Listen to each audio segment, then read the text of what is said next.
Hello friends, GK and GS world में आपका स्वागत है। आज हम लोग करेंगे न्यूमेरिकल का नेक्स्ट क्लास। ये जो क्लास है ये है धारा इक्वल टू विभवांतर यानी कि भी गुना स्थिरांक। विद्युत से रिलेटेड क्वेश्चन है टाइप 1। हम लोग टाइप वाइज कर रहे हैं। जितना भी फार्मूला है वो सारा फार्मूला हम लोग कवर करेंगे। एग्ज़ाम से पहले तक सारा फार्मूला हो जाएगा और सारा प्रीवियस ईयर क्वेश्चन रहेगा। आप लोगों से अनुरोध है कि कोई भी सेट का क्वेश्चन ना उठाएं, क्योंकि सेट में बहुत ज़्यादा गड़बड़ी रहता है। प्रीवियस ईयर ही लें और ओरिजिनल क्वेश्चन को ही बनाएं। चलिए देखते हैं पहला सवाल।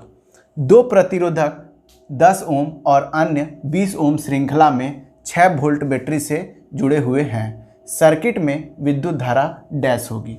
देखिए इसमें क्या बोल रहा है कि दो प्रतिरोध जुड़ा हुआ है, यानी कि प्रतिरोध का मतलब रेजिस्टेंस, एक 10 ओम है और दूसरा 20 ओम है। श्रृंखला में 6 वोल्ट का बैटरी से जुड़ा हुआ है। तो सर्किट में विद्युत धारा निकालना है। तो विद्युत धारा यानी कि देखिए कभी भी कोई भी क्वेश्चन जब भी हम लोग सॉल्व करेंगे तो ये तीन चीज़ें, धारा है, विभवांतर है और स्थिरांक है। इसमें से दो चीज़ आपको देगा और तीसरा फाइंड करने बोलेगा। और सबका एसआई यूनिट आप लोगों को याद रखना। अगर एसआई यूनिट याद नहीं रहेगा तो क्वेश्चन सही बनाइएगा। ऑप्शन जो सेट होगा उसमें सारा आंसर लगेगा, उसमें सिर्फ एसआई यूनिट का ही खेल रहेगा। अगर एसआई यूनिट आपने याद नहीं किया है तो याद कर लीजिए, ताकि आप लोग को सारा न्यूमेरिकल में जो आंसर है उसको लाने में आसानी हो। चलिए देखते हैं इस क्वेश्चन में। सबसे पहले प्रतिरोध बोल रहा था, तो प्रतिरोध का जो होता है, प्रतिरोध इसमें श्रेणी क्रम में है। तो श्रेणी क्रम में प्रतिरोध लिखे यहाँ पे,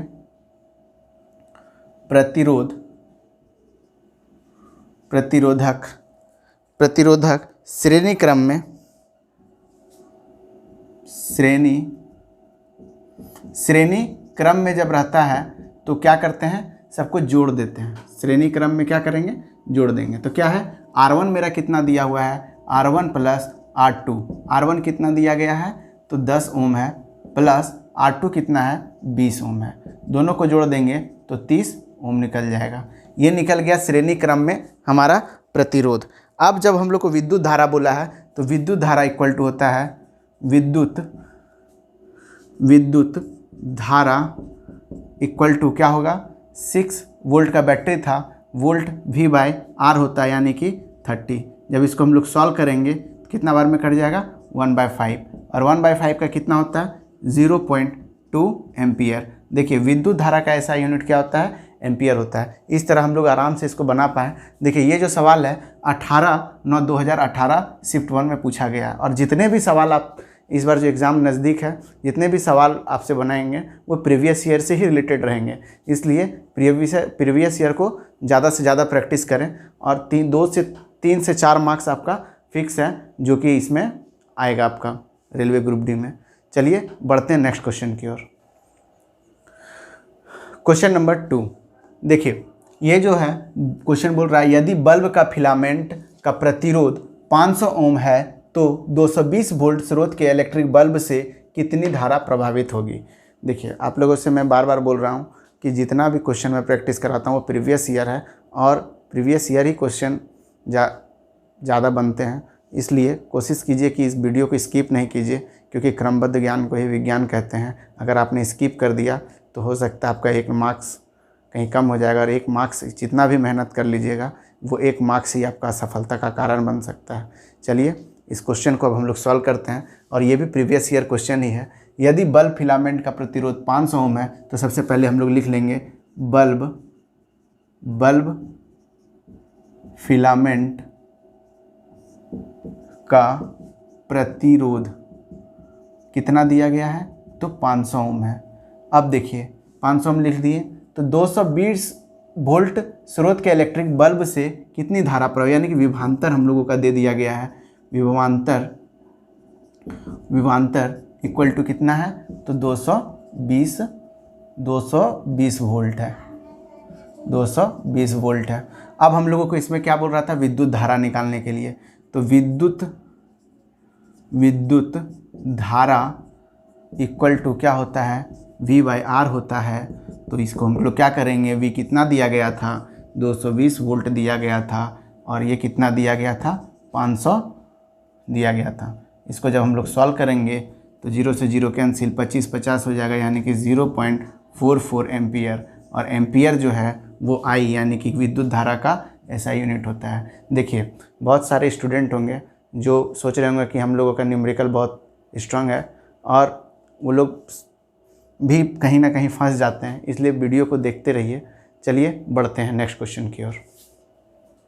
चलिए क्वेश्चन नंबर 3 क्या बोल रहा है, 6 ओम प्रतिरोध वाली तार को दुगना कर दिया जाता है तो तार के नए प्रतिरोध की गणना कीजिए। देखिए ये बहुत ही आसान सवाल है, ये थ्योरी बेस्ड क्वेश्चन है लेकिन न्यूमेरिकल से बनता है इससे कि 22/10/2018 शिफ्ट 2 में ये एक सवाल पूछा गया था।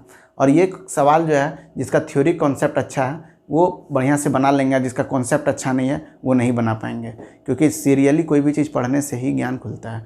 हम आप लोगों के लिए फ़िज़िक्स का पूरा लगभग 50 से 60 क्लास रहेगा, उसमें सारा फिजिक्स कंप्लीट रहेगा।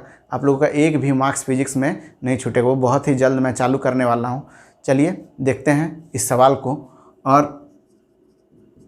क्या है कि बोल रहा है कि 6 ओम प्रतिरोध वाली तार को दुगना कर दिया जाता है तो तार के नए प्रतिरोध की गणना कीजिए। इसमें क्या है कि तार का जो नया प्रतिरोध होगा, सबसे पहले हम लोग तार का प्रतिरोध लिख लेते हैं। तो तार का प्रतिरोध, तार का प्रतिरोध कितना दिया गया है, 6 ओम। अब देखिए क्वेश्चन क्या बोल रहा है कि तार को दुगना कर दिया जाता है तो नया प्रतिरोध क्या होगा। जब तार की लंबाई को जब हम लोग दुगना कर देंगे तो क्या होगा, तो तार का लंबाई दोगुना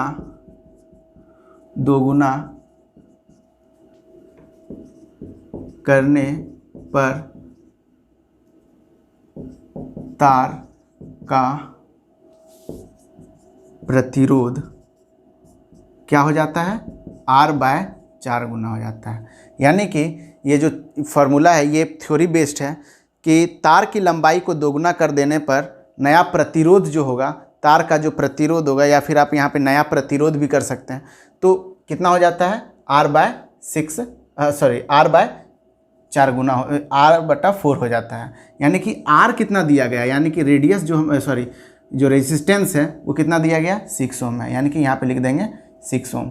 6 ओम है और 4 कर देंगे। इसको जब हम लोग सॉल्व करेंगे तो कितना आ जाएगा, 3/2, और 3/2 का क्या होता है, 1.5। अब देखिए प्रतिरोध, तो प्रतिरोध का क्या होता है, तो प्रतिरोध का जो इकाई होता है यानी कि SI यूनिट होता है वो क्या होता है, ओम होता है। देखिए बहुत ही आसान सवाल था, कुछ नहीं था, ये थ्योरी था कि तार की जब लंबाई को दुगना कर देने पर तार का नया प्रतिरोध जो होगा वो R/4 हो जाएगा। यानी कि R कितना था, 6 ओम था, और 4 से उसको जब भागा दिया तो 1.5 आया, और 1.5 तो प्रतिरोध का जो SI यूनिट होता है वो ओम होता है, रेजिस्टेंस का क्या होता है, ओम होता है। चलिए बढ़ते हैं नेक्स्ट क्वेश्चन की ओर। क्वेश्चन नंबर 4,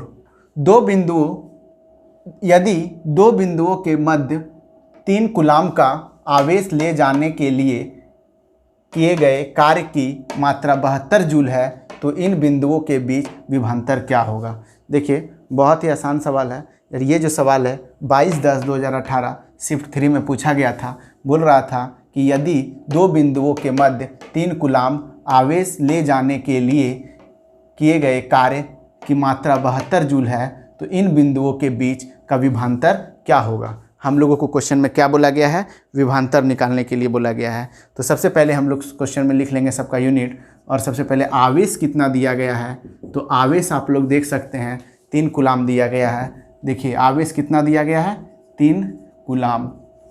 उसके बाद हम लोगों को क्या दिया गया है, कार्य दिया गया है, और कार्य कितना दिया गया है, तो कार्य है 72 जूल, तो कार्य दिया गया है 72 जूल। हम लोगों को निकालने बोला गया था विभवांतर यानी कि पोटेंशियल डिफरेंस, विभवांतर यानी कि विभवांतर का जो फार्मूला होता है वो होता है कार्य बटा आवेश, यानी कि कार्य बटा आवेश।